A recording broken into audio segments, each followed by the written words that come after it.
Murder attempt survivors, what happened? He pointed the gun at my face, pulled the trigger and it didn't fire.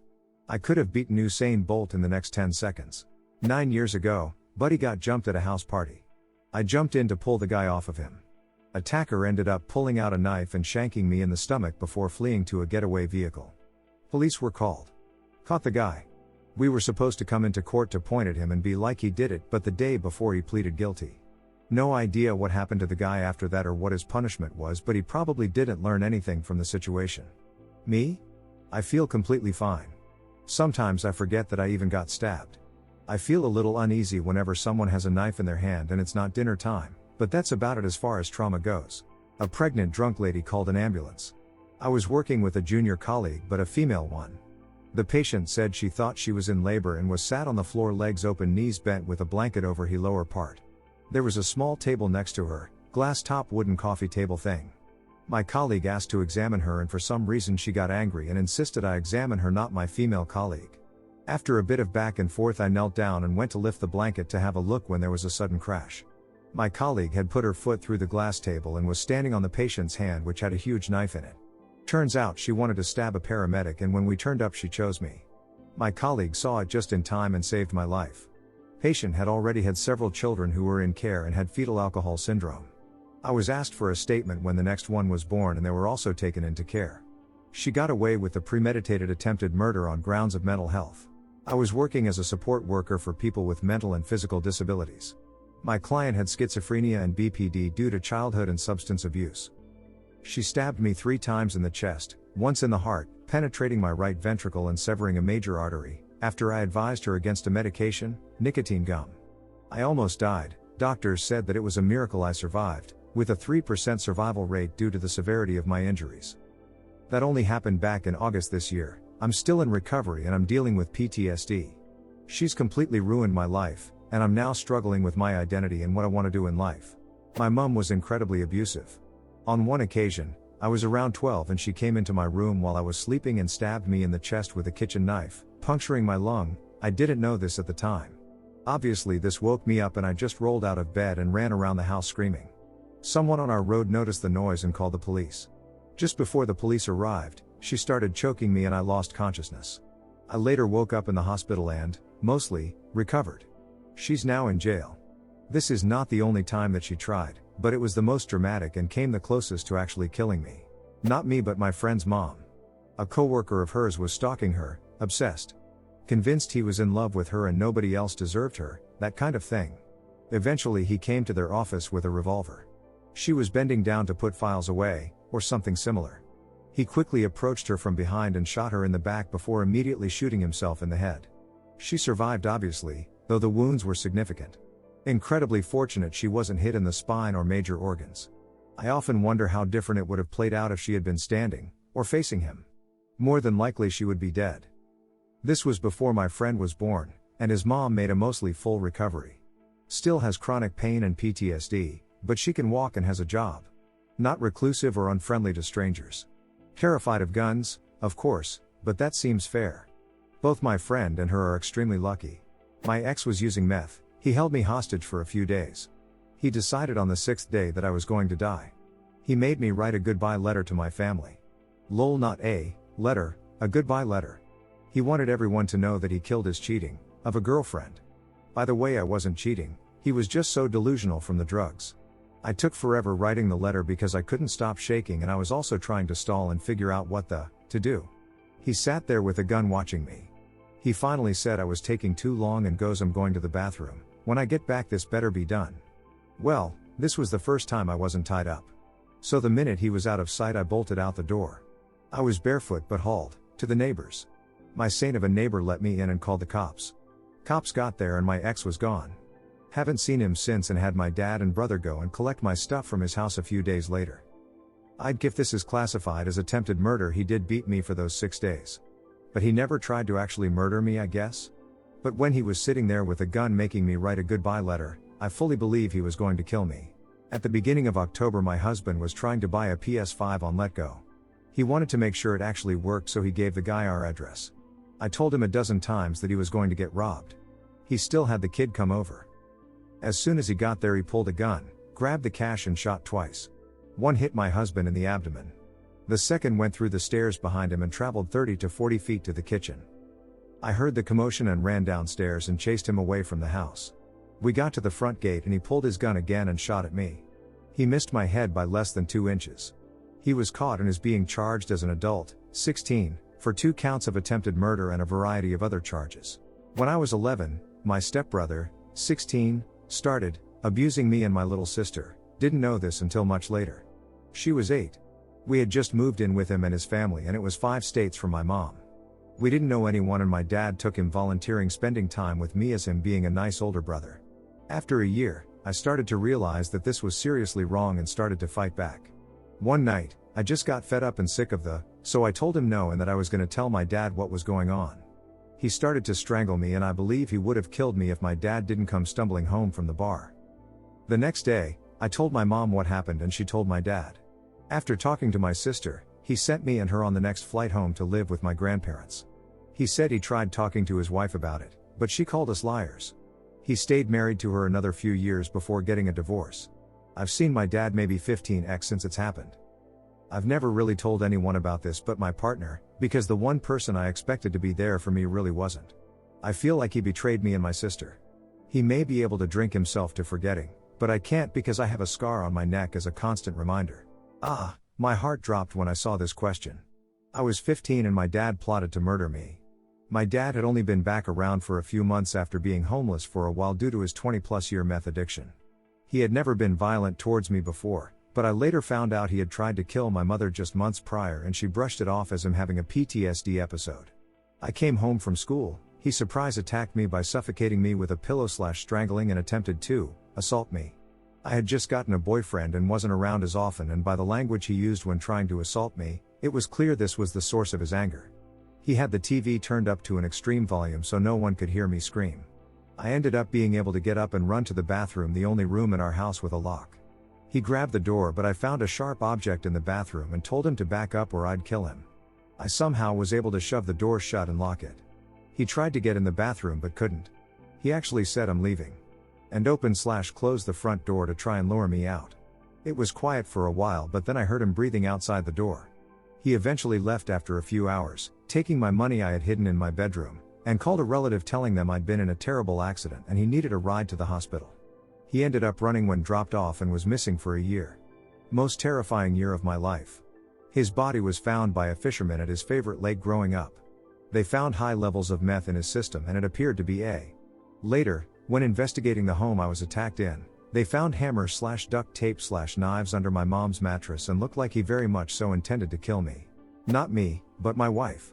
She had a childhood friend who was her older brother that lived next door growing up. She said he was very quiet and shy but always looked out for her if things got rough or she got bullied when they would play with all the neighborhood kids. The way she describes it, one day he just snapped. He was in 8th grade, she was in 6th. He snuck off to the bathroom to skip class with a couple friends where he stabbed them to death with scissors, and was on his way to her classroom when he got stopped by a teacher. He had a list in his backpack with her name on it and a couple other kids from their friend group. He was charged as an adult and put in prison/mental health facility. He wrote her several times while incarcerated apologizing. He got out a few years ago and committed, not long after. My wife still struggles with strangers and to this day playgrounds and things like that make her extremely uncomfortable. We're now starting our family and it weighs heavy on her that our kids might have friends where that could happen without warning. It's not easy. Not sure if this counts, but a junkie found the home I had made for myself inside a hedge and wanted very much to stab me, but he was pretty drunk and it didn't work out for him. He just left after I took away his knife and kicked him a few times. It was pretty shocking for me and was the incident that got me making an effort to get my life back together, start working again and finish school. Not me but my dad. When he was in his early 20s he was in a band staying in a hotel with his then GF when he woke up in the middle of the night to someone trying to, he pushed him off and they started to fight. He tells the story comically about they fought through the hotel out onto the street. Long story short, the guy ends up stabbing my dad 11 times and leaving him to die on the sidewalk. A stranger was walking his dog at 5 a.m., calls an ambulance and keeps on his way. They come, save my old man, re-inflate his lung and he survives. Attacker gets caught and thrown in jail, find out he had gotten out of jail 2 days prior to the attack for stabbing another person to death. Fast forward a couple years again and my dad's playing in a band in a bar owned by his buddy, spots the guy who stabbed him. Tells his friend who owns the bar that guy's gotta go, that's the guy who nearly killed me. Stabber gets kicked out and was found hanging the next day in his hotel room. But wait to read more. 35 years later, my aunt moves to the city we live in and hits up some dating app or some, and meets the officer who responded to my dad's attack when he was a rookie. So a lifetime later my dad gets to shake the hand of the cop who helped save his life nearly 4 decades earlier. Crazy. My ex-boyfriend was not well. He was my first big-time serious boyfriend when I hit 18 to 19, and he was so abusive to me. He and his friend and I went to Walmart, and his friend said something that made me laugh. My ex got out of the car and left, and we had to go everywhere looking for him. When we saw him, he threw his phone at the car because I was in the passenger seat. I got one of our mutual friends who I had known a lot longer, and we went looking, and he was at his friend's camper. He was sitting in the dark, holding a gun. When I walked up, he pointed it in my face and racked it. Definitely loaded. Said mutual friend ended up getting between us and was able to take the gun from him. The guy stalked me afterwards for a while, and then I got a call around Christmas like a year after that he had been in Georgia and dumped at a construction site for trying to take drugs and money from 3 people, who ended him quickly. Also, to be totally clear, he did a lot of horrible, to me. Said a lot of. Him dying was probably one of the happiest days of my life because he always told me he would finish it if I came back to my hometown. Luckily, he had gotten into bath salts and finished going crazy and ended up dying exactly how he always thought he would. Call me heartless for being glad he's dead, but I missed seeing my grandma one last time out of fear he would find me and I'll never see her again. My then boyfriend threw me to the ground repeatedly and then strangled me into unconsciousness and left me for dead in the middle of the road. An eyewitness was so disturbed that he flew in from hundreds of miles away to testify in the trial years later. I don't remember most of the encounter, side effect of strangulation, but they had all the pictures of my injuries, and the coroner also testified because my injuries matched those he usually sees on corpses. But my ex was military in a military town, got up on the stand and argued that this was self-defense. He was 6 inches taller than me and at least 40 pounds heavier, and the jury let him walk on all charges. He has since been promoted in the army as well, while I still wake up with strangulation nightmares. My twin sister and grandpa were killed during a home invasion. I should have been there, but I left to go give a drinking friend a ride home. When I came back there were police and tape and ambulances. Home invasion gone wrong, they were both killed, style. She was 30. Love you GPA Felix, and the other half of my soul is already in the after with Amelia. Not me, but a girl I went to school with. Her deranged uncle broke into her house dressed as a FedEx driver while her parents were running errands. Mom and dad came home, tried to wrestle the gun from him before she and the husband were shot and killed. He then made all 5 kids lay on the floor as he shot them one by one. The bullet intended for my friend grazed her hand and head and she played dead. She was the only survivor. She came back to school the next year, but people were horrible. There were nasty rumors about how she made it up, faked it, how it was her fault, etc. She's now engaged and in college. One of the strongest people I know, and such a sweetheart. People are horrible. I was attacked in a friend's house by an ex-husband. He slit her throat and slashed my face with a box cutter before hitting me over the head with a plate, knocking me out temporarily. He then lit the place on fire with us in it. I managed to wake up and drag her outside, and a neighbor called the police/ambulance. They caught him 2 days later trying to commit, in a Ramada Inn. We both lived through it, and now he is serving a life sentence. Strangulation by a step-parent. When my strength and eyesight faded and I felt about to lose consciousness for the last time, they let up just a hair. Next thing I knew I was in another room with a locked door between us. Was primal, no idea how escaped. We'll never know if they experienced a brief moment of clarity that they could actually go to jail, lose their cash cow in the form of my bio parent, or if they thought the deed was done. They tried to break the door down and I considered jumping out the window, but I knew they would catch me before I reached the neighbor's house and they wouldn't fail a second time. Might even add the neighbors. And if I left it'd be my bio parent for sure. The perfect bruises of their hands on my neck lasted weeks. Wore a scarf. They're still together. In 1998 I was walking with 2 friends to the corner store after school. After leaving with an armful of snacks and candy, we were about to cross the street. Next thing I know, I'm waking up in the hospital. Come to find out I was hit by a loaded Mack truck going 30 miles per hour. The kids that were with me told the police I ran into the road, turned around, taunted them and was hit. I was age 10. At age 20, I learned from a mutual friend that one of the kids that was with me had pushed me into traffic. I considered him to be a good friend at the time. It was rough going to school just weeks after the incident. After sustaining 2 skull fractures I recovered well.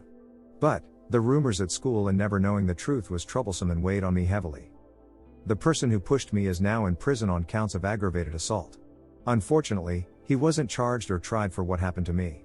Local police refused to reopen the case 20 years later. It'd feel a lot better if I could get justice. My own mother tried to choke me to death. She's mentally unstable and I pushed her too far one night. I've never been alone in a room with her since. Moved across the country with my on again off again BF. I was isolated from everyone I knew and loved. He progressively got more abusive. His mother even warned me to leave if he ever laid hands on me, so I think she had a feeling of what was happening behind closed doors. One night he was mad at me for something yet again. Honestly can't remember. He tried to strangle me, I clawed his arms like hell and passed out. His brother who we were living with stopped him. I moved out the next day, made a new life for myself with the help of a lot of very kind new people I met. I still wonder why I stayed with him for so long. I don't know whatever happened to him and I don't look into it. I was in Nice, France during the attack and the truck drove past me within meters of where I was standing. At first I thought it was an accident and a brakes failure, until the police started shooting. There were severely injured and dead people in front of me and bullets popping off. I tried to help a guy who was badly injured, but he died when we put pressure on his wounds. Then a policeman came up to us and screamed us to run, so we ran back as far as we can. It was a surreal night and devastating. I still have PTSD from it. I was walking home late from work one night in downtown Tulsa and a man approached me out of nowhere. He placed a gun to my head and said, "It's your lucky day," then walked away. Had me shook for a very long time. Hey, thanks for subscribing and liking. It really means a lot to me. While you are here, feel free to hop on over to the last video. See you there. Ronnie.